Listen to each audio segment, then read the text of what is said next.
Let's go. J'ai le droit qu'à 58 minutes. C'est pas grave. J'ai pas refait du nettoyage de mon téléphone, c'est pas grave. Ben, bah je vais... Vu que je peux pas dormir à cause de mon voisin, hein? Ouais. Oh bah voilà, hein. Bonjour à tous mes abonnés, aux frères et sœurs, aux amis.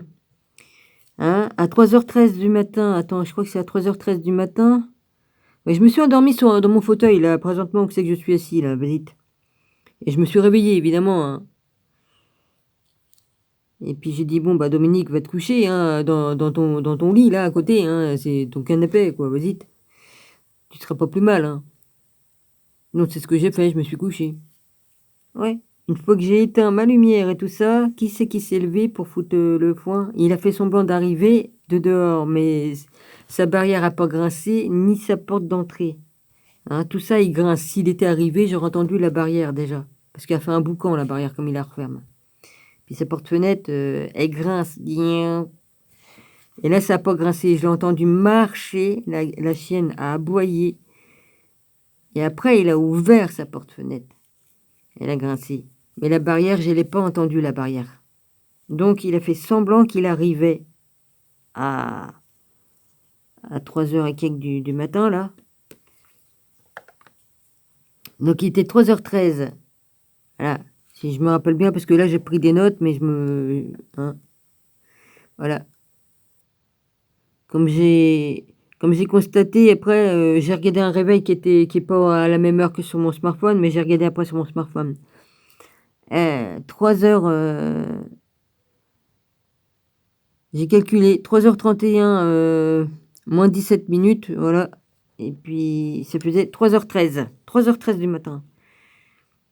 Comme je me suis recouché, ça faisait à peine 4 minutes que j'étais couché, j'allais m'endormir. Comme il a vu que j'ai éteint ma lumière, ben, il s'est levé. Il m'a entendu aller pisser avant. Il s'est levé, puis il a fait celui qui arrivait de l'extérieur. Mais non. Puis depuis, ben, c'est le foin, hein. Alors là, il est 5h20 du matin. Hein, je serais venu un petit peu. J'étais parti pour faire une vidéo, mais j'ai eu un message, donc j'ai répondu au message avant. Voilà. Voilà. Donc je vais vous faire une petite vidéo. Hein, et comme j'ai pas nettoyé mon téléphone, évidemment, j'ai le droit qu'à 58 minutes. Mais c'est déjà pas mal. Voilà. Donc je repars. Oui, et puis il ouvre bien pour que j'ai bien froid aussi, hein. Donc quand je peux pas dormir, bah, je vous fais une vidéo. Le pouvoir du moment présent. Je continue. Voilà. Alors, ainsi quand vous observez une pensée, vous êtes non seulement conscient de celle-ci, mais aussi de vous-même en tant que témoin de la pensée. À ce moment-là, une nouvelle dimension entre en jeu.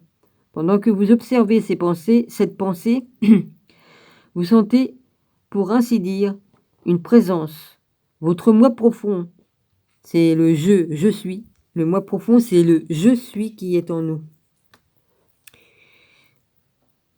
Derrière elle ou sous elle, elle perd alors son pouvoir sur vous et bat rapidement en retrait du fait que, en ne vous identifiant plus à elle, vous n'alimentez plus le mental. Ceci est le début de la fin de la pensée involontaire et compulsive. Ça se travaille. Ça demande beaucoup d'années de méditation, comme moi j'ai fait, de contrôler les pensées qui viennent te faire chier. Ça, c'est ton ego à la con, là, qui vient te casser les couilles, hein. Excusez-moi d'être vulgaire. Et on arrive à le maîtriser, hein, la petite voix qui dit « Ah, t'es pas bien, ah, t'es moche, ou t'es grosse, ou des conneries comme ça, ou tu arriveras jamais à rien, t'es qu'une imbécile. » Tu vois, des fois, on entend des trucs dans toi-même, et puis tu te dis oh, « c'est mon ego qui me parle, c'est une grosse merde, quoi. » Ou c'est le Derser, hein, il vient, le con. Aussi, hein. Bah, tout ça, ça se travaille. Après, l'adversaire, il vient plus te chercher, croyez-moi. Comme t'es bien, que tu travailles bien. Oui, parce il y a aussi, hein, faut... Voilà. Il n'y a pas que ton ego qui vient te casser les couilles. Il y a aussi l'autre petit con qui vient te faire chier. Oui, bon, désolé, hein. Alors, bah oui, c'est un sale gosse. On a le droit de dire c'est un petit con, c'est un sale gosse. Il va pas être content, mais c'est pas grave. Lorsqu'une pensée s'efface, il se produit une discontinuité dans le flux mental. Un intervalle de non mental. Au début, ces hiatus seront courts, peut-être de quelques secondes, mais ils deviendront peu à peu de plus en plus longs. Lorsque ces décalages dans la pensée se produisent, vous ressentez un certain calme et une certaine paix. C'est le début de votre état naturel de fusion consciente avec l'être, qui est généralement obscurci par le mental. Avec le temps et l'expérience, la sensation de calme et de paix s'approfondira et se poursuivra ainsi sans fin. Vous sentirez également une joie délicate émaner du plus profond de vous, celle de l'être. Et je suis bien couverte et j'ai froid, hein, je tremble de froid. Il a tout ouvert, hein, tout.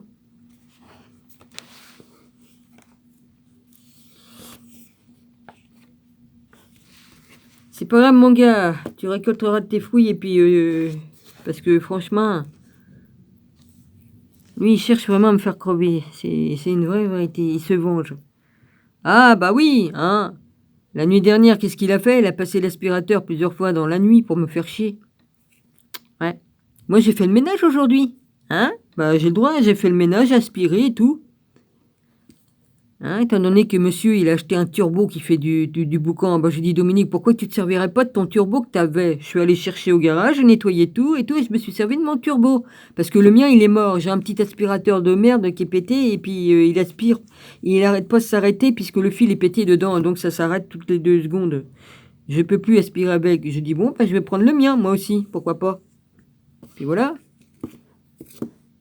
Donc je fais le ménage, j'ai le droit, mais à 10h30 du matin, j'ai le droit de faire le ménage et de passer l'aspirateur. C'est ce que j'ai fait. Puis je suis pas déçu du voyage parce que là, avec l'autre, ça aspirait pas beaucoup. Hein. J'étais dans la merde. Bah, évidemment, puisque le fil fait mauvais contact et puis il s'arrêtait toutes les 2 secondes. Donc voilà. Donc voilà, monsieur s'est vengé parce que j'ai passé l'aspirateur à 10h30 du matin. Hein, j'ai pas le droit, moi, parce que monsieur, comme il dort pas la nuit, bah, il dort le matin. Hein, ah bah oui, monsieur est pas content. Ah bah j'ai dit, tu m'as cassé les couilles la nuit, bah j'ai dit, bah je vais faire mon ménage, j'ai le droit. Je suis dans les heures, je suis dans les règles, moi. Comme tu passes l'aspirateur à 10h30 du soir, puis après à 1h du matin, 2h du matin et 6h et 5h du matin, et je crois qu'il le fait exprès pour me casser les couilles, hein. Tu passes pas l'aspirateur toutes les 2 secondes quand même. Là, vous entendez là le bruit de la rue? Bon bah c'est parce que ces fenêtres sont ouvertes, c'est pour ça que j'ai le son de la rue. Sinon, on n'entend rien comme ces fenêtres sont fermées en bas, on n'entend pas. Mes fenêtres sont à double vitrage. Hein. Ouais. Donc avec un double vitrage, je devrais même pas entendre autant de bruit. Puis avoir l'air dans la gueule aussi. Ouais. Alors, il faut que j'arrête de parler de lui, mais je suis obligé de parler de lui parce que c'est... Je dois dénoncer tout ça, les saloperies là, qui vous persécutent. Les pervers narcissiques. Bah lui, il est doublé d'un pervers sexuel en même temps. Hein, comme ça, il a la totale. Ouais. Ah bah, il se prend pour le maître, hein, le caïd. Je fais ce que je veux, je suis chez moi, je suis venu y habiter ici pour avoir la paix, oui. Et moi, alors, j'ai pas le droit de dormir la nuit, j'ai pas le droit de rien. Ouais. Enfin bref, c'est pas grave. J'ai toujours pas reçu le restant de mon colis, donc je vais envoyer une lettre, hein, je vais écrire et je vais envoyer une autre commande et puis je vais leur demander soit de me rembourser les 2 produits qu'ils m'ont pas envoyés parce que ça fait plus de 15 jours hein, maintenant hein, quand même. Hein. Demain ça fera... Bah oui, hein. Ils m'ont dit dans 15 jours vous recevrez les 2 articles qu'on vous avez pas eu. J'entame la 3e semaine. Là. Donc... Soit qu'ils me remboursent ou ils vont me faire une réduction sur la commande que j'ai envoyée, enfin que je vais envoyer, enfin bref, ils vont se démerder comme ils veulent, mais ça commence à me péter les couilles. Et surtout que cette boîte-là, elle est sérieuse, alors ça fait 40 ans enfin ça fait 30, ça fait combien d'années que je suis ici, chez eux? Ouais, un bout de temps. Donc comme j'ai besoin d'acheter des articles, que j'ai besoin absolument, donc je suis obligé, je vais recommander, puis voilà, je vais leur mettre un petit mot gentil, et puis voilà, et puis on va bien voir ce qu'ils vont me répondre, hein, les gars. Non, cette boîte-là, elle est sérieuse, mais des fois, il y a des personnes qui travaillent dans leur boîte, ils sont en stagiaire, donc ils volent des produits qu'on commande. ou des cadeaux qu'on nous met. Mais ça, à part ça, j'ai jamais eu de problème avec eux. Donc, je leur ai jamais dit, ouais, on m'a volé un bracelet d'un Shunchit ou des trucs comme ça. J'allais pas foutre la merde. Puis j'allais pas leur dire, ouais, on m'a volé un cadeau que vous m'aviez mis. Bon, bah, tant pis, hein. Le stagiaire, il est parti depuis longtemps, hein. Après, comme tu t'aperçois de ça, le stagiaire, il est déjà parti, hein. Ils sont en stage pendant 3 mois, 1 mois. Ils s'en foutent, ils volent, hein. Voilà, c'est tout. On me l'a fait dans d'autres boîtes aussi, hein, voler les cadeaux. Mais bon, c'est pas grave. Mais comme c'est un bracelet que je paie, là, je suis moins contente. Comme c'est un cadeau qui est gratuit, je me dis, bon, bah, c'est un cadeau gratuit, bon, bah, tant pis. Mais si c'est un truc que j'ai payé, c'est pas normal. Voilà. Excusez-moi de raconter ma vie. Alors, il ne s'agit pas du tout d'un état de transe, car il n'y a aucune perte de conscience, bien au contraire. Si la paix devait se payer par une réduction de la conscience et le calme, par un manque de vitalité et de vigilance, elle n'en vaudrait pas la peine. Dans cet état d'unité avec l'être, vous êtes beaucoup plus alerte, beaucoup plus éveillé que dans l'état d'identification au mental. Vous êtes en fait totalement présent et cette condition élève les fréquences vibratoires du champ énergétique qui transmet la vie au corps physique.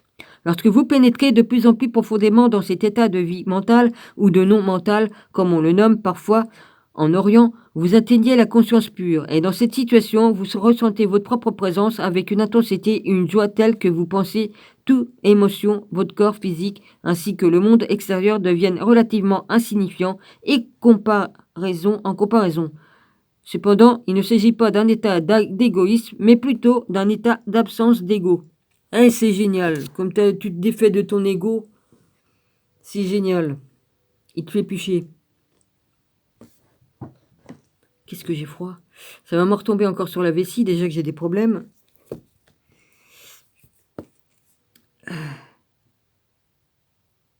Mais plutôt d'un état d'absence d'ego. J'ai bien assez de problèmes de santé comme ça. Ouais, problème au fait que je dors pas assez, et puis que je suis fatigué, et puis que ça me donne des infections. Des infections, oui, parce que ça baisse mon immunité, hein, donc je chope des rhumes, voilà, des sinusites, et puis voilà, j'attrape froid. Bah, avec ces courants d'air, ça, je fais des allergies, hein. Je suis né prématuré, donc je fais des allergies à beaucoup de choses. Alors, il ne s'agit pas d'un état d'égoïsme, mais plutôt d'un état d'absence d'ego. Vous êtes transporté au-delà de ce que vous preniez auparavant pour votre moi. Notre vrai moi, c'est le je suis. Cette présence, c'est vous. Bah, le je suis, c'est Dieu, c'est Jésus, c'est qui est en nous. Mais nous, on est en lui, puis c'est le je suis. Et nous aussi, on a le je suis. Nous ne faisons qu'un avec le tout. C'est plus compliqué que ça. Cette présence, c'est en essence. Putain. Merde, j'ai sauté une ligne.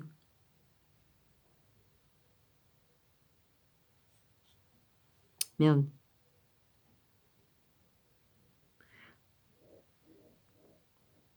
Mais vas-y, force-toi. Il fait celui qui tousse. Il y a des moments, il se force exprès pour dire, oh, je fais du bruit avec ma grande gueule. Cette présence, c'est vous en essence, mais c'est en même temps quelque chose d'inconcevablement plus vaste que vous. Ce que j'essaie de transmettre dans cette explication peut sembler paradoxe ou même contradictoire, mais je ne peux l'exprimer d'aucune autre façon. Je ne retrouve pas ma ligne que j'avais perdue.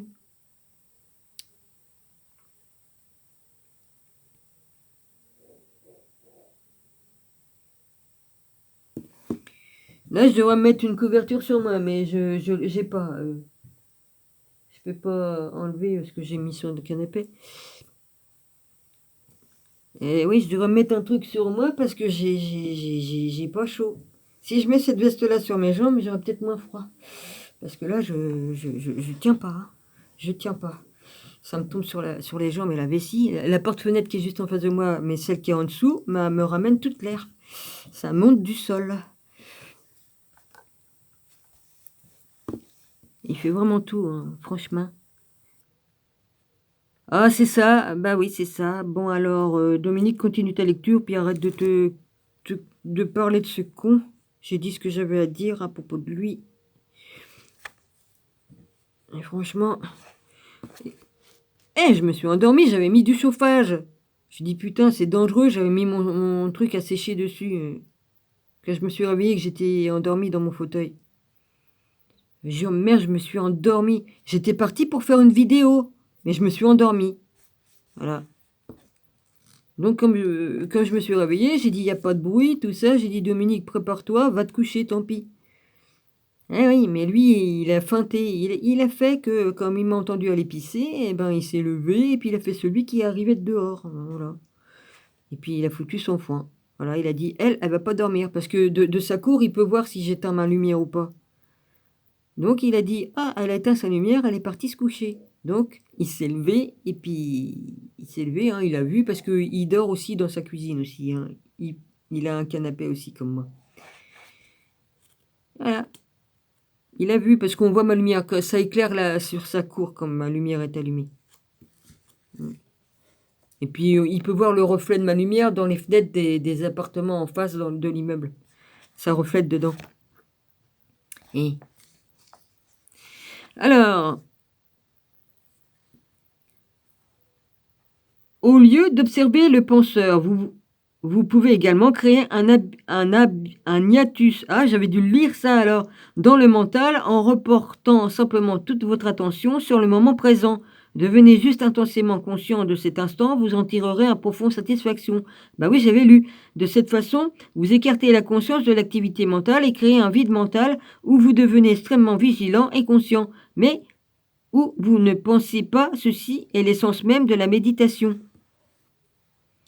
Dans votre vie quotidienne, vous pouvez vous y exercer durant n'importe quelle activité routinière qui n'est normalement qu'un moyen d'arriver à une fin, en lui accordant votre totale attention afin qu'elle devienne une fin en soi. Par exemple, chaque fois que vous... Oui, j'avais lu, puis après j'avais... D'accord. Je cherchais dans le haut, là, mais non. Enfin bref, si je parlais un peu moins de ma vie entre deux, c'est sûr, je le dis à chaque fois. Mais bon, je suis comme je suis. On me prend comme je suis ou on me prend pas. Personne n'est parfait ici-bas, hein. Personne, même moi. Et je suis pas infaillible, comme personne. Je suis pas infaillible, comme toute personne. On vit dans un monde imparfait. Hein. Il est devenu imparfait, ce monde, depuis la chute. Hein. Alors, montez ou descendez une volée de marches chez vous ou au travail. Portez attention à chacune des marches. Excusez-moi. À chaque mouvement et même à votre respiration. Soyez totalement présent ou bien, lorsque vous vous lavez les mains, prenez plaisir à toutes les perceptions sensuelles qui accompagnent ce geste. Le bruit et la sensation de l'eau sur la peau, le mouvement de vos mains, l'odeur du savon, ainsi de suite. Ou bien encore une fois, montez dans votre voiture et la portière fermée, faites une pause de quelques secondes pour observer le mouvement de votre respiration. Remarquez la silencieuse mais puissante sensation de présence qui se manifeste en vous. Un critère certain vous permet d'évaluer si vous réussissez ou non dans cette entreprise, le degré de paix que vous ressentez alors intensément. Bah oui. Ah bah je peux vous dire que c'est pas facile pour moi de faire des méditations. Hein. Bah oui, je dors pas assez, je fais pas mes nuits, l'autre me réveille tout le temps, il y a tout le temps de boucan. Comme j'arrive à méditer, il faut que je mette un casque sur mes oreilles, que je le mets assez fort pour pas l'entendre. Comme ça, je peux méditer. Mais c'est pas évident. Hein. C'est pas évident. Ainsi, alors,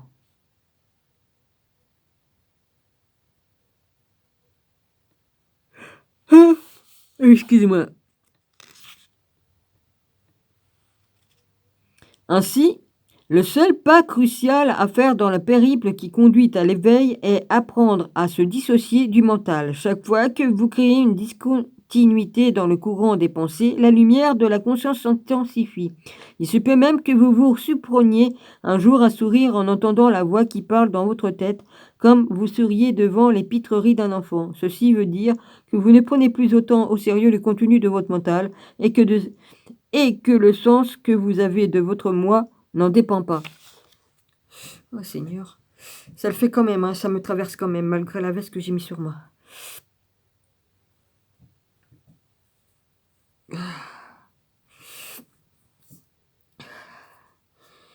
Hein. Eh ben, l'hiver n'est pas fini pour moi, hein. Si je meurs pas de froid dans mon appartement, l'hiver n'est pas fini. J'ai pas fini d'en chier avec cet enculé, hein. Oh, tant pis, c'est un enculé, c'est un fils de pute d'enculé. C'est qu'est-ce que vous voulez que je vous dise? Sa mère est une... Ben oui, ben je la traite de pute parce qu'elle elle lui donne des conseils. Ben, de toute façon, elle soutient, voilà. C'est bon, quoi. Si elle avait élevé son fils comme il faut, il serait pas comme il est, hein. Ça me regarde pas si c'est une pute, remarque, vous me direz, hein. Ça me regarde pas. Enfin bref, comme tu élèves ton fils comme ça, c'est parce que t'es mauvais t'es mauvais, voilà, c'est tout.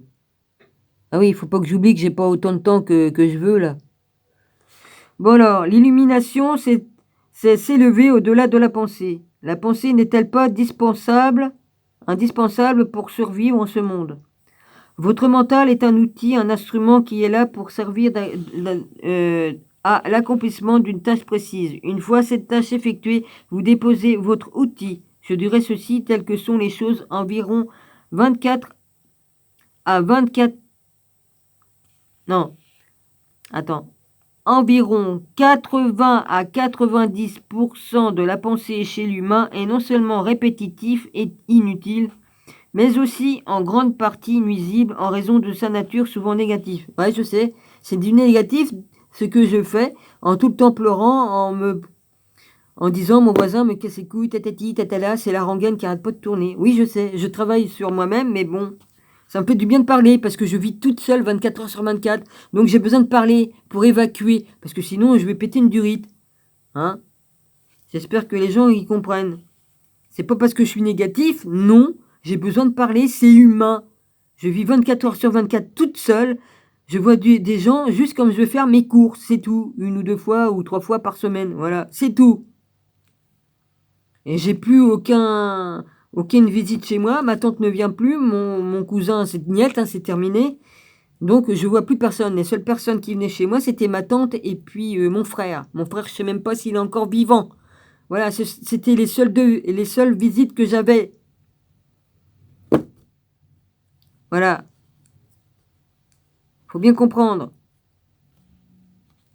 Donc c'est humain, j'ai besoin de parler, c'est humain, c'est dans nous. C'est depuis des millénaires qu'on est comme ça, nous les humains. On correspond, on parle, on se touche, on se fait la bise, on se prend dans les bras. Ah, maintenant c'est interdit. Sauf que ceux qui sont en haut de la pyramide, eux, ils continuent leur orgie et tout ça. Hein, les maisons de passe et tout. Ah, les échangistes, ils y vont dans les maisons d'échangistes. Et puis sans compter tout ce qu'ils font. Ah, eux, non, il n'y a pas de distanciation. Hein.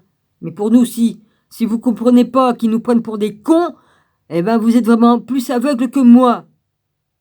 Hein, arrêtez de regarder vos télés puis rebranchez vos cerveaux. Parce que c'est avec la télé qui nous hypnotise. Hein. MK Ultra et tout ça. Oui, mais je suis énervé, mais je dis des vérités. Putain de merde. Faut que ça sorte. Hein. Tous ceux qui sont allés se faire machiner le truc dans le nez, déjà, ils se sont fait déposer une petite fibre qui est comme vivante, là, qui est électromagnétique. Et une fois qu'elle est là-dedans, bah, après, bah, tu obéis à tout ce qu'on te dira par hypnose et puis tout ça. Si on te dit qu'il faut mettre ça, hein, ils mettent. S'ils disent qu'il faut aller faire ça, ils y vont. Même ceux qui n'y sont allés, qui s'y sont pas allés parce ils sont hypnotisés. Mais comme tu as pris la fibre là, alors là, ça va jusqu'au cerveau. C'est pas pour rien. C'est pas pour rien qu'ils déposent ça. Vous avez qu'à faire vos propres recherches. Et vous trouverez les bonnes vidéos. C'est pour ça qu'ils censurent, parce que les gens comme nous qui disent la vérité et qui apportons des preuves, eh ben ils veulent pas qu'on la dise. Tiens, au Québec, il y a une personne qui s'est fait, qui a pris la soupe, hein, qui a pris la piqûre de rappel.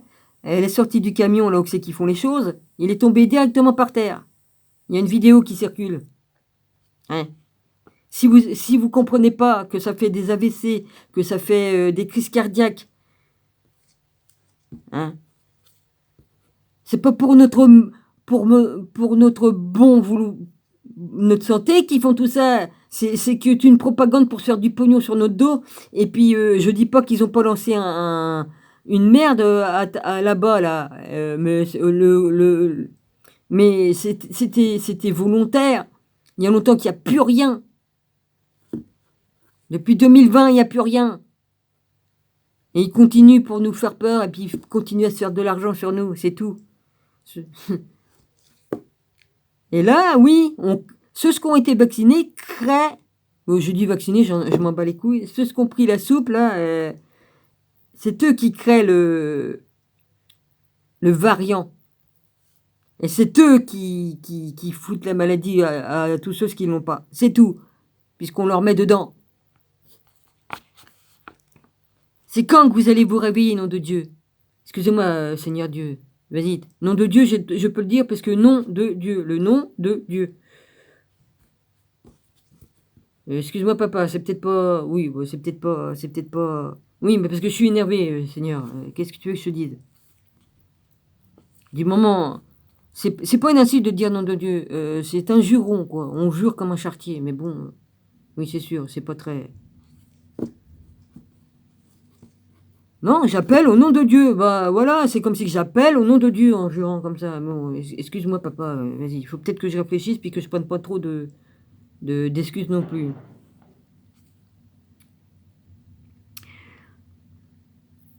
Bah oui, hein, si vous bougez pas le cul, si vous vous réveillez pas, hein, ils vont continuer à nous prendre pour des cons, puis à nous enculer de plus en plus profondément.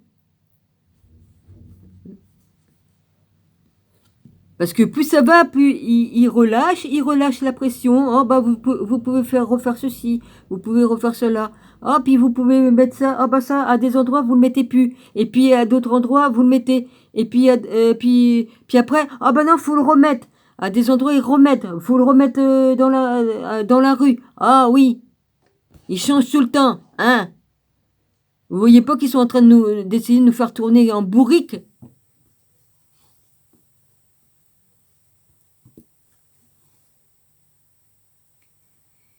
Pourquoi qu'ils veulent mettre la soupe aux petits? C'est pour qu'ils deviennent stériles, hein?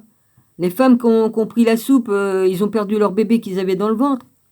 Et puis après, ça rend stérile les femmes et les hommes, comme ça, hein? Et ils éradiquent voilà, une façon de plus pour enlever, diminuer la populace, hein? Et puis avec la soupe, ben pareil, hein? Voilà. Si vous comptez, vous avez qu'à regarder, hein, les pierres levées de Géorgie, hein, ouais. Puis chercher ce que une certaine personne a dit en 1984 ou 85. Tout est sur la pierre levée là-bas en Géorgie et tout est expliqué, hein. L'agenda 31, ouais. Octobre rouge, hein. Là on y est, là notre truc Octobre rouge, hein.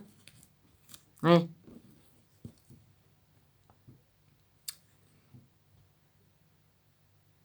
Toutes les preuves, il y a assez de preuves. Si on branche son cerveau, au lieu de se brancher sur la télé, là, qui raconte que des mensonges, hein, parce que c'est bizarre quand même, parce que ce que montrent les gilets jaunes dans leurs vidéos, ils ne mettent pas à la télé, hein, ils montrent pas les vérités. À la télé, j'ai vu un extrait, il y en a un, il a mis un extrait de la télé poubelle, eh ben, ils ont filmé les gens qui sont allés pour regarder le jour aussi que, comment, la personne qui est morte, là, je sais plus. Merde, j'ai oublié son nom du coup. Excusez-moi, j'ai un trou de mémoire. Oui, Jean-Paul Belmondo, que j'aime bien comme acteur. Comme il est mort, le pauvre.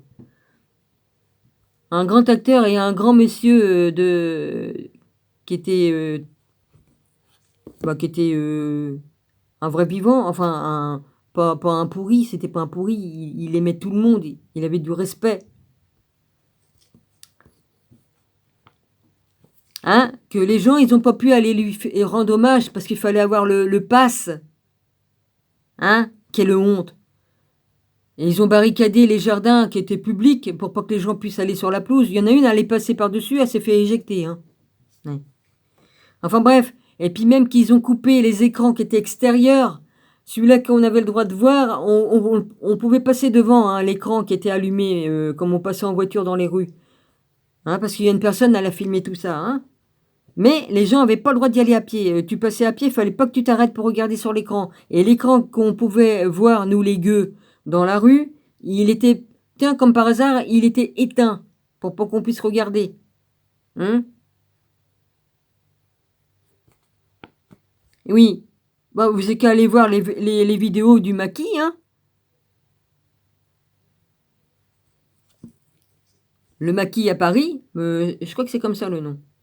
Vous allez voir ces vidéos, tout est dedans, et vous allez voir que je mens pas. Ta gueule, toi, j'ai le droit de parler. Ou alors, je sais pas ce qui branle. Bon, de toute façon, j'en ai rien à foutre, hein. Manuel est faite avec lui. J'irai. Oh, puis il y a une mouche qui me fait chier, mais je crois que je vais niquer sa tête, hein. Ouais. Je suis désolé, Jésus, hein, je suis obligé de... Parce que comme c'est l'adversaire, des moments, il m'envoie des trucs, c'est pas les mouches normales, hein. Ouais. À cette époque-là, il fait froid, on devrait même pas avoir de mouches. Il y a un truc qui est pas normal dedans. Bon, je suis attaqué en ce moment, non, mais normalement j'ai une mouche ou deux, là j'en avais toute une légion. N'importe quoi. Les mouettes là, ils chient plus sur les murs là, en haut là, ils sont pas là en ce moment, donc c'est pas les merdes de mouettes qui les attirent, hein. Alors, ils sont repartis là, les mouettes dans les terres. Alors, la pensée, je vais continuer, hein. Alors, répétitive et inutile, mais aussi en grande partie nuisible en raison de sa nature souvent négative et dysfonctionnelle. Il vous suffit d'observer votre mental pour constater à quel point... Il me reste combien de temps? Ouais, encore un peu. À quel point cela est vrai. La pensée involontaire et compulsive occasionne une sérieuse perte d'énergie vitale. Elle est en fait une accoutumance. Et qu'est-ce qui caractérise une habitude? Tout simplement le fait que vous sentiez ne plus avoir la liberté d'arrêter. Elle semble plus forte que vous. Elle vous procure également une fausse sensation de plaisir qui se transforme invariablement en souffrance. Pourquoi serions-nous des drogues gays de la pensée? Pourquoi serions-nous... Oui, je viens de le lire. Parce que vous êtes identifié à elle et que cela veut dire que vous tirez votre sens du moi à partir du contenu et de l'activité du mental. Parce que vous croyez que si vous vous arrêtez de penser, vous cessez d'être. C'est faux. C'est comme on fait le vide en nous-mêmes qu'on est sur la vraie voie, qu'on contrôle. Et ça, l'ego, il n'aime pas.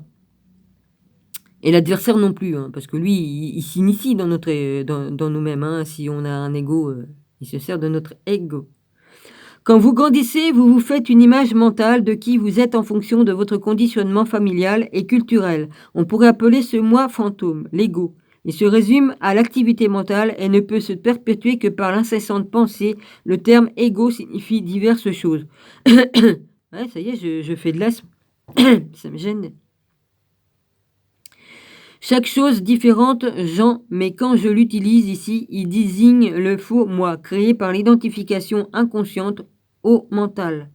Aux yeux de l'ego, le moment présent n'existe quasiment pas, car seul le passé et le futur fut un lui.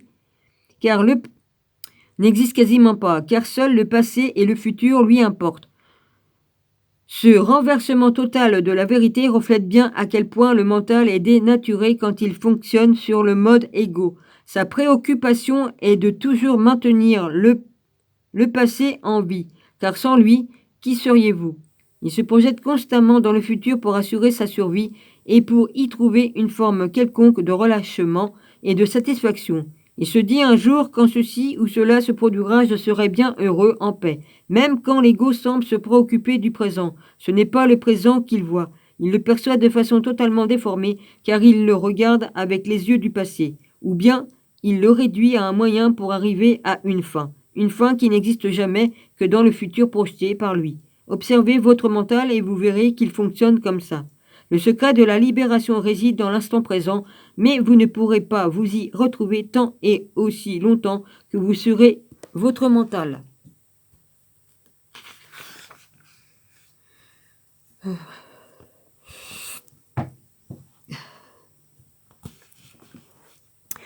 Je ne veux pas perdre ma capacité d'analyse et de discernement. Je ne suis pas contre le fait d'apprendre à penser plus clairement, de façon plus pénétrante, mais je ne veux pas perdre ma tête.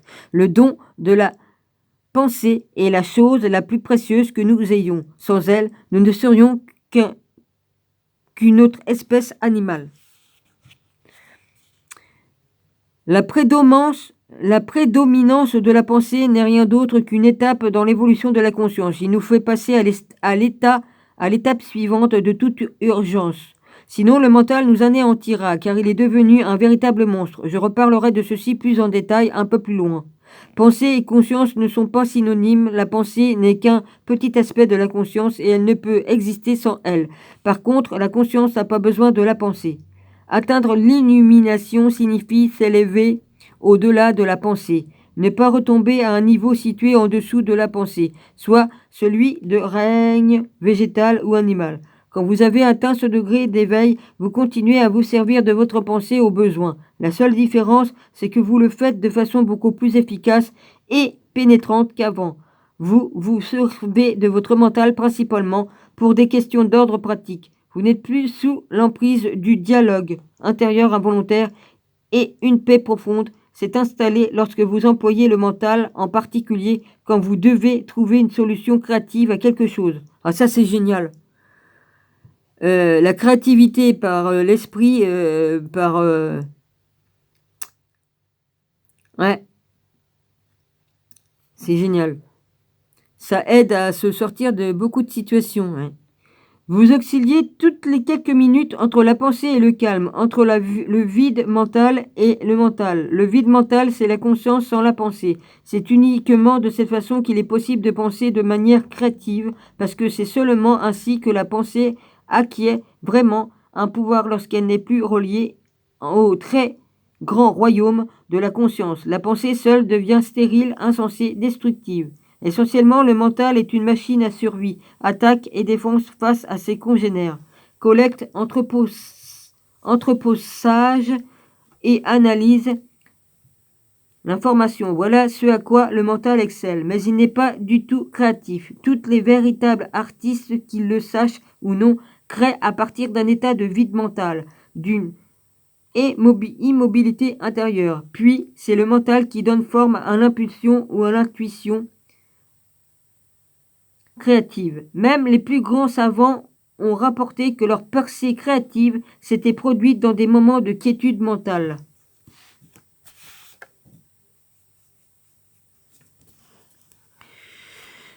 Enquête effectuée à l'échelle nationale auprès des plus éminents mathématiciens américains, Einstein y compris, a donné des résultats surprenants interrogés au sujet de leur méthode de travail. Ils ont répondu que la pensée ne jouait qu'un rôle secondaire à l'étape brève et déterminante de l'acte créatif lui-même. Je dirais donc que la simple raison par laquelle la majorité des scientifiques ne sont pas des gens créatifs, c'est qu'ils ne savent pas s'arrêter de penser et non parce qu'ils ne savent comment penser. Ce n'est pas la pensée, le mental, qui est à l'origine du miracle de la vie sur Terre ou de votre corps. Et ce n'est pas cela non plus qui sustente. De toute évidence, il y a à l'œuvre une intelligence qui est bien plus grande que le mental. Comment une seule cellule humaine mesurant et un trait oblique comme ça et 2500 de centimètres de diamètre peut-elle contenir son ADN, des informations qui rempliraient un millier de livres de 600 pages chacun. Plus nous en apprenons au sujet du fonctionnement du corps, plus nous réalisons le caractère grandiose de l'intelligence qui est à l'œuvre en lui et la petitesse de notre savoir. Lorsque le mental se remet en contact avec cette réalité, il devient le plus merveilleux des outils et sert alors une cause bien plus grande que lui. Les émotions, une réaction du corps mental. Ça y est, ça m'embouche le nez parce que j'ai tout qui gonfle dedans avec l'allergie. J'ai tout qui gonfle. Je peux plus respirer comme ça. Les émotions, une réaction du corps au mental. Qu'est-il des émotions? Je me laisse plus souvent prendre par mes émotions que par mon mental. Dans le sens selon lequel j'emploie le terme, le mental ne fait pas seulement référence à la pensée, il comprend également vos émotions ainsi que toutes les schèmes réactifs, inconscients, mettant en rapport pensée et émotion. Les émotions naissent au point de rencontre du corps et du mental. Une émotion est la réaction de votre corps à votre mental, ou encore le reflet de votre mental dans le corps. Par exemple, une pensée agressive ou hostile créée dans le corps, une accumulation d'énergie que nous appelons colère. Le corps s'apprête à se battre. La pensée d'être menacé physiquement ou psychologiquement occasionne une contraction dans le corps. C'est l'aspect physique de ce que nous appelons la peur. Les recherches ont prouvé que les émotions fortes peuvent même modifier la biochimie du corps. Ces modifications biochimique constitue l'aspect physique ou matériel de l'émotion. Bien sûr, vous n'êtes généralement pas conscient de tous vos schèmes de pensée et ce n'est souvent qu'en observant vos émotions que vous pouvez les amener à la conscience.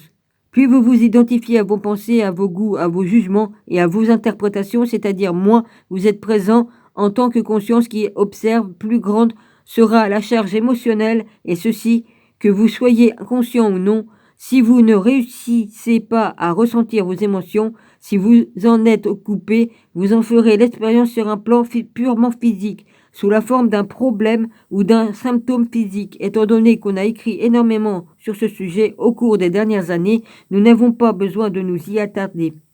Un profond schéma émotionnel inconscient peut même se manifester sous la forme d'un événement qui semble simplement vous arriver. Par exemple, j'ai observé que les gens qui portent inconsciemment en eux une grande colère et qui ne l'expriment pas sont plus susceptibles de se faire attaquer verbalement ou physiquement par d'autres gens pleins de colère, souvent sans raison évidente. Ils émanent de ces premiers une forte vibration de colère qui entre en résonance avec la colère d'autres personnes et qui la déclenche. Si vous avez de la difficulté à ressentir vos émotions, commencez par concentrer votre attention sur le champ énergétique de votre corps. Sentez votre corps à l'intérieur. Ceci vous mettra ainsi en contact avec votre émotion. Nous explorerons cela plus en détail plus tard. Vous dites que l'émotion est la réaction corporelle du mental, mais il existe parfois un conflit entre les deux. Le mental dit non, alors que l'émotion dit oui, ou vice-versa. Si vous voulez vraiment apprendre à connaître votre mental, observez l'émotion ou mieux encore, ressentez-la dans votre corps, car celui-ci vous donnera toujours l'heure juste. Si apparemment il y a un conflit entre les deux, la pensée mentira alors que l'émotion dira la vérité. Non pas la vérité ultime de votre essence, mais la vérité relative de votre état d'esprit en ce moment-là. Les conflits entre pensées superficielles et processus mentaux inconscients sont certes choses communes, mais si vous n'êtes pas encore capable de conscientiser l'activité mentale inconsciente sous la forme de pensée, celle-ci sera toujours reflétée dans le corps sous la forme d'une émotion. Et de cela, vous pouvez prendre conscience fondamentalement. On observe une émotion de la même façon qu'une pensée comme je l'ai expliqué plus haut. La seule différence, c'est qu'une émotion est fortement reliée au physique et que vous la ressentirez principalement dans le corps, alors qu'une pensée se loge dans la tête. Vous pouvez alors permettre à l'émotion d'être là sans être contrôlée par elle. Vous n'êtes plus émotion, vous êtes le témoin, la présence qui observe si vous vous exercez à cela, tant ce qui est inconscient en vous sera amené à la lumière de la conscience.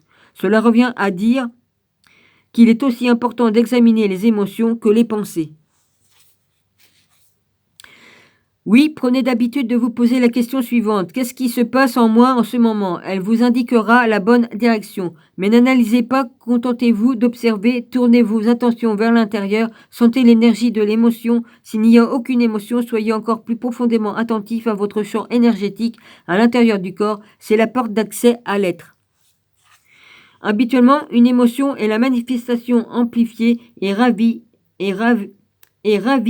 d'une forme pensée, du fait que la charge énergétique en est souvent fulgurante, il n'est pas facile au début de rester suffisamment présent pour la remarquer. Elle veut prendre possession de vous et y parvient en général, à moins qu'il n'y ait suffisamment de présence en vous. Si vous êtes ramené à l'identification inconsciente, à l'émotion par manque de présence, ce qui est normal, l'émotion devient temporairement vous. Souvent, un cercle vicieux s'installe entre la pensée et l'émotion. Elles s'attirent l'une l'autre. Le schème de pensée crée une réflexion amplifiée de lui-même sous la forme d'une émotion et la fréquence vibratoire de l'émotion continue d'alimenter la pensée d'origine. En ressassant mentalement des idées sur la situation, l'événement ou la personne ayant causé l'émotion, la pensée alimente l'émotion qui à son tour déclenche la forme pensée et ainsi de suite. Ouais, ça tourne en boucle quoi. Fondamentalement, toutes les émotions ne sont que des variantes d'une seule émotion primordiale et non particulier ni particularisée, dont l'origine remonte à la perte de la conscience de ce que nous sommes. Au-delà du nom du nom et de la forme. En raison de sa nature non particularisée, il est difficile de trouver un terme pouvant la décrire précisément. Le mot peur est celui qui s'en approcherait le plus, mais à une perpétuelle sensation de menace s'ajoute aussi une profonde sensation d'abandon et d'incomplétude. Il faut donc mieux employer un terme aussi peu distinctif que l'émotion elle-même. Un terme tel que souffrance, une des principes tâches de mental est de se défendre contre cette souffrance émotionnelle et d'essayer de l'éliminer. C'est une des raisons pour laquelle il est sans cesse en activité. Cependant, tout ce qu'il réussit à faire, c'est l'éclipser temporairement. En fait, le plus mental s'efforce à se débarrasser temporairement. En fait, plus le mental s'efforce à se débarrasser de la souffrance, plus elle est grande. Le mental ne peut jamais trouver la solution ni se permettre de vous laisser la trouver, car il fait lui-même intrinsèquement partie du problème. Imaginez un commissaire de police essayant de mettre la main sur un pyromane alors qu'il est lui-même ce pyromane. Vous réussirez à vous libérer de cette souffrance seulement à partir du moment où vous cesserez d'assimiler le sens de votre moi à l'identification au mental, c'est-à-dire à l'ego. Ouais, c'est de la merde l'ego. À partir de ce moment-là, le mental est destitué de sa position de pouvoir et votre vraie nature fleurit par l'être qui apparaît. Oui, je sais ce que vous allez me demander. J'allais demander ce qu'il en est des émotions positives comme l'amour et la joie.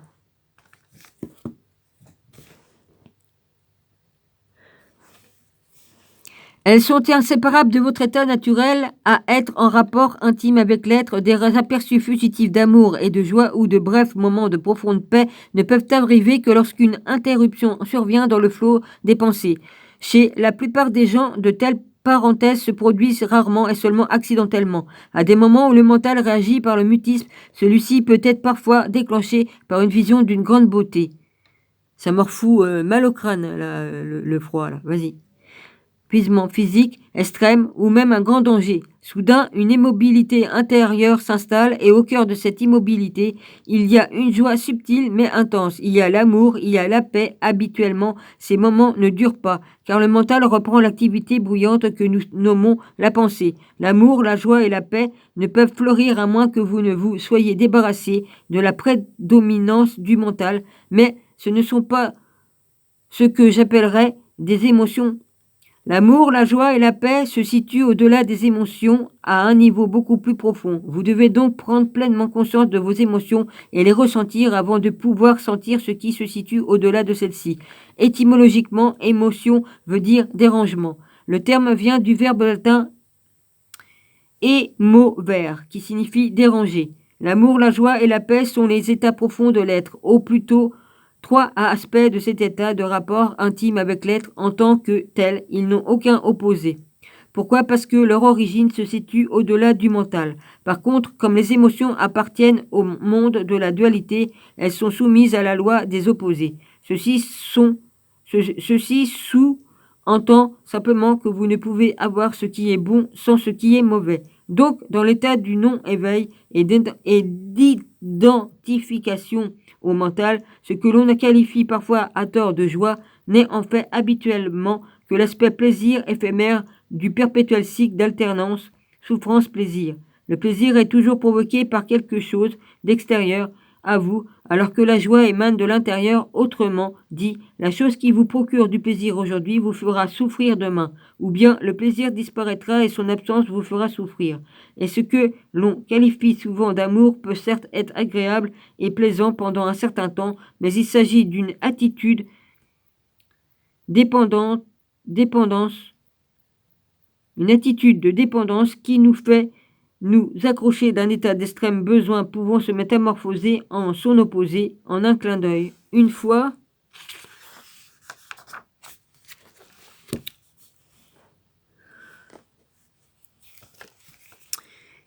l'euphorie initiale dissipée, de nombreuses relations oscillent en fait entre l'amour et la haine, entre l'attirance et l'hostilité. L'amour véritable ne vous fait pas souffrir. Comment le pourrait-il? Il ne se transforme pas soudainement en haine, pas plus que la véritable joie ne devient souffrance. Comme je l'ai mentionné auparavant, même avant de connaître l'illumination, avant de vous être libéré du mental, il se peut que vous ayez quelques aperçus de ce que sont la joie et l'amour véritable, ou d'une profonde paix et intérieure empreinte d'immobilité, mais vibrante et vivante. Ce sont là des aspects de votre vraie nature qui est en général masquée par le mental, même dans le cadre d'une relation normale de dépendance. Il peut avoir des moments où la présence de quelque chose de plus authentique et d'inaltérable se fait sentir, mais ces moments seront fugitifs car ils seront vite évincés par l'activité interférence du mental. Vous aurez peut-être à ce moment-là l'impression d'avoir eu en votre possession quelque chose de très précieux et de l'avoir perdu. Ou bien votre mental essaiera de vous convaincre que de toute manière tout cela n'était qu'illusion. Mais la vérité, c'est ce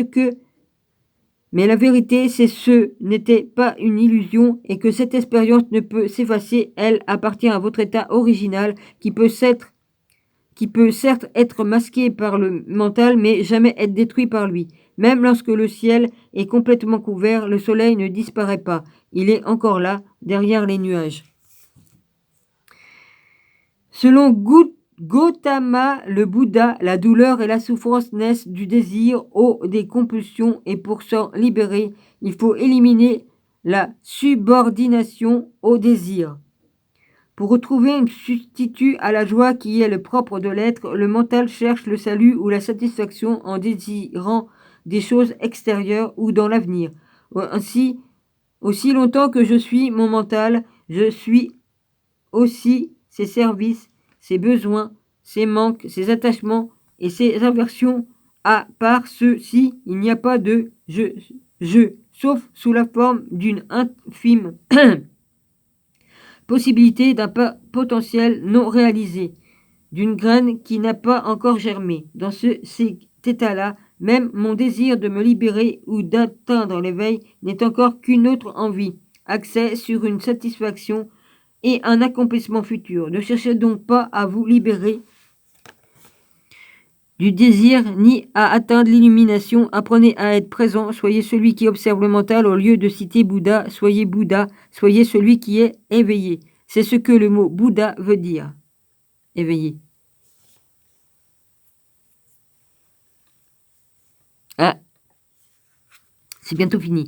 Les humains sont en proie à la souffrance depuis toujours, depuis qu'ils sont sortis de l'état de grâce, qu'ils sont entrés dans le règne du temporel et du mental, et qu'ils ont perdu la conscience de l'être de Dieu. Dès ce moment-là, ils ont commencé à se percevoir comme d'insignifiants fragments évoluant dans un monde étranger coupé de la source et des autres. La douleur et la souffrance sont inévitables tout tant et aussi longtemps que vous êtes identifié à votre mental, c'est-à-dire inconscient spirituellement parlant. Je fais ici surtout référence à la souffrance émotionnelle également, la principale cause de la souffrance est des maladies corporelles, le ressentiment, la haine, l'apitoiement sur soi, la culpabilité, la colère, la dépression, la jalousie ou même la plus petite irritation sont sans exception des formes de souffrance et tout plaisir ou toute exaltation émotionnelle comporte en eux le germe de la souffrance, leur inséparable opposé qui se manifesta à un moment donné. Qui se manifestera à un moment donné. N'importe qui ayant déjà pris de la drogue pour décoller sait très bien que le plantage se traduit forcément par un ratissage, que le plaisir se transforme d'une manière ou d'une autre en souffrance. Beaucoup de gens savent aussi d'expérience avec quelle facilité et rapidité une relation intime peut devenir une source de souffrance après avoir été une source de plaisir. Si on considère ces polarités négatives et positives en fonction d'une perspective supérieure, on constate qu'elles sont les deux faces d'une seule et même pièce, qu'elles appartiennent toutes deux à la souffrance sous-jacente, à l'état de conscience dit de l'ego, à l'identification au mental, et que cette souffrance est indissociable de cet état. Il existe deux types de souffrance, celle que vous créez maintenant et la souffrance passée qui continue de vivre en vous, dans votre corps et votre esprit. Maintenant, j'aimerais vous expliquer comment cesser d'en créer dans le présent et comment dissoudre celle issue du passé. J'ai travaillé sur tout ça, moi. Et je continue à travailler encore et encore. Se sortir de la souffrance par la conscience. Ne créez plus de souffrance dans le présent. Personne n'est tout à fait libéré de la souffrance et du chagrin. Ne s'agit-il pas de vivre avec cela plutôt que d'essayer de l'éviter? La plus grande partie de la souffrance humaine est inutile. On se l'inflige à soi-même aussi longtemps que, à son insu, on laisse le mental prendre le contrôle de sa vie. La souffrance que vous créez dans le présent est toujours une forme de non-acceptation, de résistance inconsciente à ce qui est sur le plan de la pensée. La résistance est une forme de jugement sur le plan émotionnel, c'est une forme de négativité. L'intensité de la souffrance dépend du degré de résistance au moment présent et celle-ci, en retour, dépend du degré d'identification au mental. Le mental cherche toujours à nier le moment présent et à s'en échapper. Autrement dit, plus on est identifié à son mental, plus on souffre. On peut également l'énoncer ainsi, plus on est à même de respecter et d'accepter le moment présent, plus on est libéré de la douleur et de la souffrance et du mental.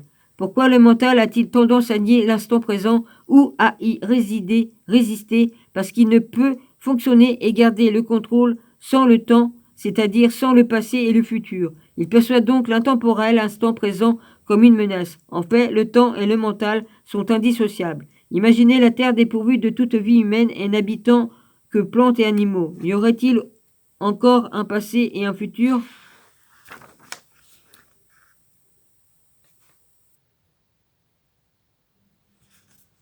Du temps aurait-il encore un sens?